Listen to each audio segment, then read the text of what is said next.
Salut, c'est Marco de Top 4 Phone. Aujourd'hui, petite vidéo de preview en attendant justement l'occasion de vous faire le test du Huawei Honor 2 justement. Alors ce fameux Huawei Honor 2, on l'a sous les yeux. C'est un téléphone qui a des dimensions qui restent relativement acceptables. En tout cas, vous voyez, il tient plutôt bien en main. On note un écran donc, de 4,5 pouces sur sa face avant qui est un écran HD Ready. Tout simplement parce qu'il a une résolution de 1280 pixels par 720 pixels. Il s'agit d'un écran IPS. Donc on a bon espoir concernant la bonne qualité, en tout cas des images qui pourraient être affichées, donc la bonne qualité de l'écran. Alors qu'est-ce que l'on peut dire d'autre sur ce téléphone? Eh bien on va faire un petit tour du propriétaire, on va regarder un petit peu son design. Alors déjà premièrement en termes de dimension, on est sur un téléphone qui fait 13,4 cm de haut, qui fait 6,7 cm de large et qui fait un peu plus d'un centimètre d'épaisseur. On est sur un téléphone donc qui prend très bien, enfin qui tient très bien en main. Notamment on remarquera la présence d'un dos qui est dans une sorte de matériau un petit peu soft skin, ce qui est plutôt agréable au toucher justement, qui évite que le téléphone ne glisse de trop.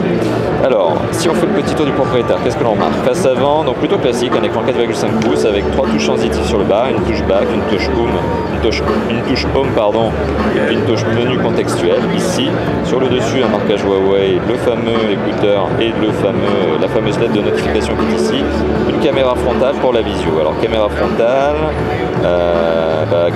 qui est une 1,3 mégapixels. Sur le côté gauche du mobile, on retrouve le port de synchronisation et de charge qui est ici occupé actuellement.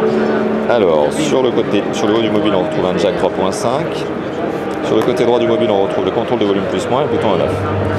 Et sur le bas du mobile, strictement rien, si ce n'est l'entrée micro primaire. Alors, j'en reviens justement au dos du téléphone. Alors, on retrouve ce fameux soft skin sur le matériau, enfin matériau soft skin sur le dos, un appareil photo, donc 8 mégapixels avec DSI et double flash LED.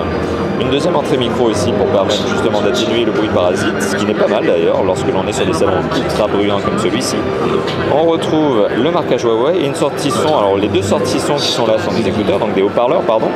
Et ça présente la particularité, puisque ce sont deux d'être Dolby, ça fournit un son Dolby. Bon, après la qualité du son Dolby sur un mobile comme ça avec des écouteurs aussi rapprochés, je ne suis pas convaincu, mais bon, soit.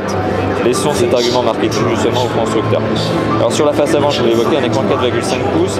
Qu'est-ce que l'on retrouve d'autre en spec? Alors on retrouve un processeur qui est un processeur 1,4 GHz, qui est un 4 cœurs. Alors je ne crois pas que c'est un processeur maison.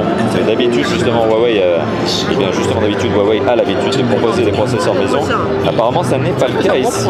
Alors qu'est-ce que l'on a d'autre? On a 8 Go de mémoire de stockage interne. Alors 8 Go de mémoire de stockage interne qui peuvent être étendus par une micro SD et une micro SD qui fournira jusqu'à 32 Go de mémoire supplémentaire. Alors on est sur un système d'exploitation qui est Android 4.0, on l'a remarqué, il y a un design qui est vraiment classique chez Android 4.0 et pour le coup il est à peine surcouché. Il y a vraiment, on va dire qu'il n'y a quasi rien d'ailleurs. Il n'y a pas de Emotion UI là-dessus, justement qui est la surcouche graphique qu'utilise Huawei sur le Ascend par exemple. Là on est sur quelque chose de plutôt brut de décoffrage.